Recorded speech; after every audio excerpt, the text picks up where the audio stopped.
और इस बीच में आपको बड़ी खबर बता दूं, क्योंकि मुस्तफा खमनई ने कमान संभाल ली है तो ईरान के नए सुप्रीम लीडर से ट्रंप नाराज है। अमेरिकी मीडिया से ट्रंप ने कहा, मैं खुश नहीं हूं। डोनाल्ड ट्रंप ने कल कहा था, सुप्रीम लीडर चुनने से पहले ईरान को हमसे मंजूरी लेनी होगी, लेकिन यहां मंजूरी नहीं ली गई।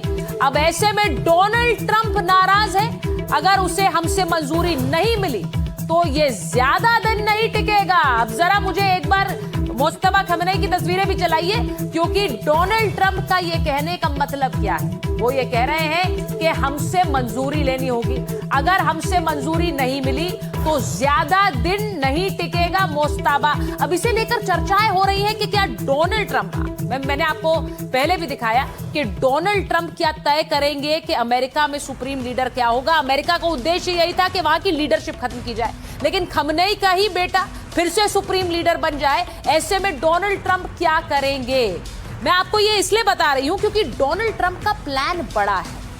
डोनाल्ड ट्रंप का प्लान बड़ा है। डोनाल्ड ट्रंप ये चाहते हैं कि वो ईरान में उतरकर एक ग्राउंड ऑपरेशन करे। वो ग्राउंड ऑपरेशन को लेकर चर्चाएं तो आपने सुनी है, लेकिन आज आपको ये बताती हूं कि ट्रंप का जो मिशन बूट्स ऑन ग्राउंड में क्या क्या आ रहा है, वो करना क्या चाह रहे हैं। पहली चीज जो डोनाल्ड ट्रंप करना चाहते हैं, परमाणु ठिकानों को तबाह करना उनका सबसे बड़ा मकसद है। इसको लेकर वो पहले भी ईरान पर स्ट्राइक कर चुके हैं, आप जानते हैं। लेकिन इसी के साथ जो दूसरा उद्देश्य है वो है ईरान की सत्ता को उखाड़ने के लिए जमीनी जंग। अब जमीनी जंग का मतलब यानी अपनी सेना को जमीन पर उतारे। ईरान कह चुका है ऐसा करिएगा मत, क्योंकि यह आपके लिए बहुत घातक होगा, लेकिन डोनाल्ड ट्रंप अभी भी कह रहे हैं कि वो बूट्स ऑन ग्राउंड यानी जमीन पर उतरने को लेकर विचार कर रहे हैं। तीसरा विकल्प, ईरान के तेल पर कंट्रोल चाहते हैं ट्रंप, ये भी वो करना चाहते हैं। ये कैसे होगा मैं आगे आपको बताऊंगी, क्योंकि इसके लिए भी अमेरिकी सेना काम कर रही है। और चौथा उद्देश्य, स्ट्रेट ऑफ हॉर्मुज पर कब्जा चाहता है अमेरिका। यानी स्ट्रेट ऑफ हॉर्मुज पे अगर कब्जा हो गया तो तेल का जो व्यापार है उस पर कब्जा हो गया। कोई भी जहाज जाएगा आएगा वो अमेरिका तय करेगा, ना कि ईरान। ऐसे में स्ट्रेट ऑफ हॉर्मुज पर कब्जा की भी कोशिश डोनाल्ड ट्रंप चाहते हैं। तो ये मैंने आपको बताया कि डोनाल्ड ट्रंप के 4 उद्देश्य क्या हैं। अब आपको यह भी बताऊं कि एक बड़ा प्लान जो अमेरिका ने तैयार कर लिया और डोनाल्ड ट्रंप ने तैयार कर लिया है। खार्ग आइलैंड प्लान क्या है। अमेरिका ईरान के लगभग 90% तेल एक्सपोर्ट्स का ये चेक पॉइंट है खार्ग आइलैंड, यानी यहीं से तेल निकलता है। तेल की क्वालिटी दुनिया में सबसे अच्छी यही मानी जाती है। अब खबर यह है कि अमेरिकी अधिकारी एक प्लान पर काम कर रहे हैं। प्लान क्या है? प्रपोजल पर ट्रंप मुहर लगा सकते हैं तो ग्राउंड एक्शन होगा। ग्राउंड एक्शन किस लिए होगा? युद्ध के अगले फेज में यूएस मिलिट्री इसी खार्ग आइलैंड पर कब्जा कर सकती है। अब क्यों बार बार ग्राउंड बूट्स ऑन ग्राउंड की बात डोनाल्ड ट्रंप करते हैं? क्योंकि अगर इस खार्ग आइलैंड पे उन्हें कब्जा करना है तो उन्हें सेना ईरान भेजनी होगी। अगर अमेरिका मिलिट्री कब्जा इस पर चाहता है, कहा जा रहा है कि खार्ग तो बस शुरुआती कदम, एक बार इस पर कब्जा हो गया तो अमेरिका इसके आगे बढ़ेगा, वो यही नहीं रुकने वाला। ईरान के न्यूक्लियर ठिकानों और हॉर्मुज पर भी उसकी नजर है, ये मैंने आपको बताया भी। 4 उद्देश्य बड़े क्लियर हैं और इन चारों को हासिल करना चाहता है अमेरिका, और इसीलिए बूट्स ऑन ग्राउंड यानी कि सेना को ईरान के अंदर भेजना जरूरी है और इस पर काम कर रहे हैं डोनाल्ड ट्रंप। जरा देखिए जल्दी से ये रिपोर्ट।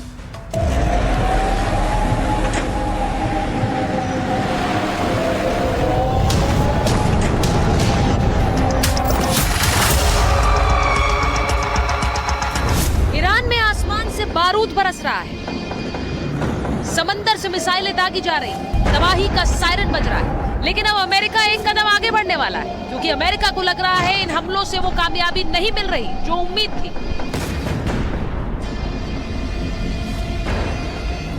सवाल है कि आप दुनिया की सबसे बड़ी ताकत सबसे खौफनाक कदम उठाने जा रही है। सवाल है क्या अमेरिका इजराइल ईरान के न्यूक्लियर ठिकानों पर बड़ा एक्शन करने का प्लान बना रहे हैं? क्या ईरान के न्यूक्लियर ठिकानों पर ट्रंप अब अपना कब्जा चाहते हैं? क्या ईरानी न्यूक्लियर प्रोग्राम के दी एंड के लिए अमेरिका ऑपरेशन एन लॉन्च करने वाला है? संकेत मिल रहे हैं कि अब बात सिर्फ दूर से वार करने की नहीं रही।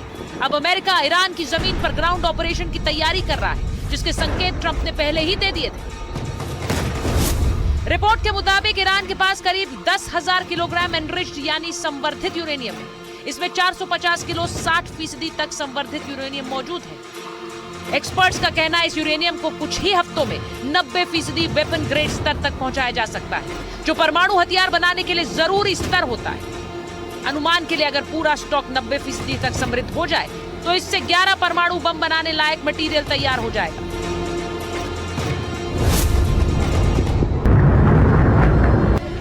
और यही वजह है कि ट्रंप अब बड़ा एक्शन करने के मूड में है। ईरान की जमीन पर ग्राउंड फोर्सेस उतारने को सोच रहे हैं। बताया जाता है कि ईरान का यूरेनियम कई परमाणु ठिकानों में रखा गया है। सबसे बड़ा हिस्सा ईरान के न्यूक्लियर ठिकाने इस्फहान परमाणु केंद्र की भूमिगत सुरंगों में मौजूद बताया जाता है। इसके अलावा फोर्डो नेतांज में भी ईरान के न्यूक्लियर प्लांट है। फोर्डो पहाड़ों की गहराई में मौजूद है और इसे दुनिया के सबसे सुरक्षित परमाणु ठिकानों में गिना जाता है। इन सभी ठिकानों को बहुत सुरक्षित बनाया गया है, जिससे इन्हें नष्ट करना बहुत मुश्किल माना जाता है। लेकिन अब ईरान की यही न्यूक्लियर योजना अमेरिका इजराइल के टारगेट पर है और ये कैसे होगा इसे भी समझना जरूरी है। अमेरिका की रणनीति में एक विकल्प यह है कि स्पेशल ऑपरेशन फोर्सेस को सीधे ईरान भेजा जाए।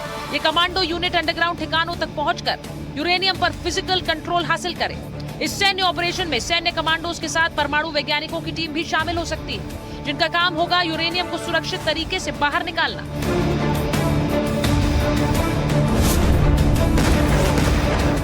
रिपोर्ट्स के मुताबिक युद्ध शुरू होने से पहले ही व्हाइट हाउस में कई विकल्पों पर विचार किया गया, जिससे ये ग्राउंड ऑपरेशन भी शामिल था। अब सवाल ये कि ये मिशन कब शुरू हो सकता है, कैसे इस पूरे ऑपरेशन को अंजाम दिया जाएगा। अमेरिकी अधिकारियों का मानना है कि इस ऑपरेशन में सबसे बड़ी चुनौती है यूरेनियम की सटीक जगह तक कैसे पहुंचा जाए, क्योंकि अब कई ठिकाने सुरंगों और मलबों के नीचे दब चुके हैं। लेकिन अब ट्रंप ग्राउंड ऑपरेशन कर ईरान के न्यूक्लियर इरादों और उनकी न्यूक्लियर ठिकानों पर अपना कब्जा चाहते हैं। सीधे ग्राउंड ऑपरेशन की शुरुआत करना चाहते हैं।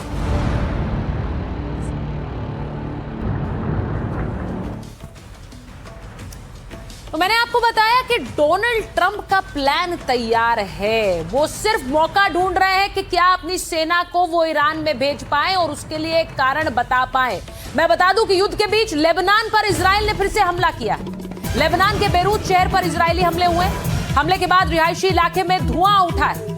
अब रिहायशी इलाकों में मैंने इससे पहले भी आपको बताया कि जो फास्फोरस बम गिराने की बात हो रही है वो लेबनान में ही की गई। अगर इजराइल ने फास्फोरस बम का इस्तेमाल किया है लेबनान में, और अब देखिए फिर से लेबनान में हमला हुआ है। लेबनान पर इजरायली हमले लगातार जारी हैं। अब ये जो आप तस्वीर देख रहे हैं, मैं आपको बताऊं कि एक तरफ लेबनान में हमले जारी हैं तो वहीं दूसरी तरफ तेल में आग लग गई।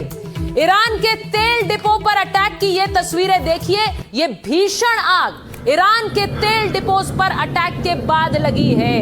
आप सोचिए, कोई भी बारूद आग पकड़ ले तो क्या होता है, ये सबसे बड़ा बारूद है। तेल में आग लग जाए तो क्या होगा, पूरी तरह सिर्फ धुआं और धुएं का गुबार है और ये आग जल्दी बुझने वाली नहीं है। एक और तस्वीर आपको दिखाते हैं। ईरान के तेल डिपोज जल रहे हैं। ये देखिए, दूर से तस्वीर ली गई। ईरान के तेल डिपोज जल रहे हैं। जहां तक नजर आ रहा है सिर्फ आग ही आग है, क्योंकि इस आग को बुझाना भी बड़ा मुश्किल है। तेल में आग लग जाए तो इस आग को बुझाना बहुत मुश्किल है और इसीलिए ईरान पूरी तरह आग की चपेट में नजर आता है। मुश्किल क्या हो रही है ईरान में, वो भी आपको बताती हूँ। ईरान में तेल की नलियां यानी पाइप्स जो सड़क के किनारे हैं उनमें आग लग गई। इसको दिखाइए। जब किनारे चल रही जो पाइप्स हैं उनमें आग लग गई तो पूरी सड़क किनारे आग लग गई है। ये देखिए, तो ये ईरान में इस वक्त की तस्वीर है। अगर तेल आग पकड़ेगा तो कैसे पूरा शहर भस्म होने के खतरे में है उसको समझिए, क्योंकि तेल पाइपलाइंस पूरे शहर में दौड़ रही हैं और उनमें आग लग गई। उसके बाद कुछ इस तरह की तस्वीर सामने आई है।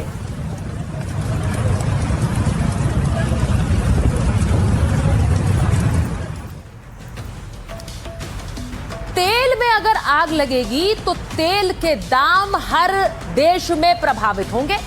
ये तस्वीर मैं आपको एक एक करके अलग अलग देशों की बता रही हूं कि तेल में कितने दाम बढ़ रहे हैं और भारत में क्या स्थिति है। सबसे पहले पाकिस्तान की तस्वीर देखिए, बढ़ोतरी कितनी हुई है, 55 रुपए प्रति लीटर ये एक हफ्ते में हुई है। और पेट्रोल जो 321 रुपए प्रति लीटर था, डीजल 321 रुपए प्रति लीटर, 55 रुपए बढ़ गया है। अगली दिखाती हूं आपको। अब आप देखिए श्रीलंका में बढ़ोतरी हुई है 30 से 35 रुपए प्रति लीटर, यानी हर देश में तेल का दाम बढ़ रहा है। पिछले एक हफ्ते में पेट्रोल की कीमत क्या है, 375 रुपए, डीजल की कीमत है 330 से 340 रुपए। अब इसी के साथ अगला देश आपको दिखाती हूं, बांग्लादेश में देखिए, वहां पर तुलना में जो दाम बढ़े हैं वो थोड़े कम है, 5 से 10 रुपए प्रति लीटर बढ़े हैं। पेट्रोल 90 से 95 और डीजल 78 से 82 रुपए है। अब आप सिंगापुर की हालत देखिए, वहां भी 12 से 15 रुपए प्रति लीटर पैसे में इजाफा हुआ है, पेट्रोल 170 रुपए लीटर। अब आगे चलते हैं, इजराइल में बढ़ोतरी 12 रुपए प्रति लीटर हुई है, ये मैं आपको रुपए में बता रही हूं, और नेदरलैंड्स में बढ़ोतरी तकरीबन 13 रुपए हुई है। ये हर देश की तस्वीर है इस वक्त, सिर्फ भारत और स्विट्जरलैंड में बढ़ोतरी 12 रुपए प्रति लीटर हुई है। तो यह तस्वीर इस वक्त आ रही है, अलग अलग देशों में पेट्रोल और डीजल के दाम बढ़ गए हैं, और इसीलिए इस देश में भी एक सियासत हो रही है कि भारत में क्या हाल होने वाला है। क्या भारत में तेल को लेकर एक लड़ाई होगी? यह सवाल बार बार पूछा जा रहा है।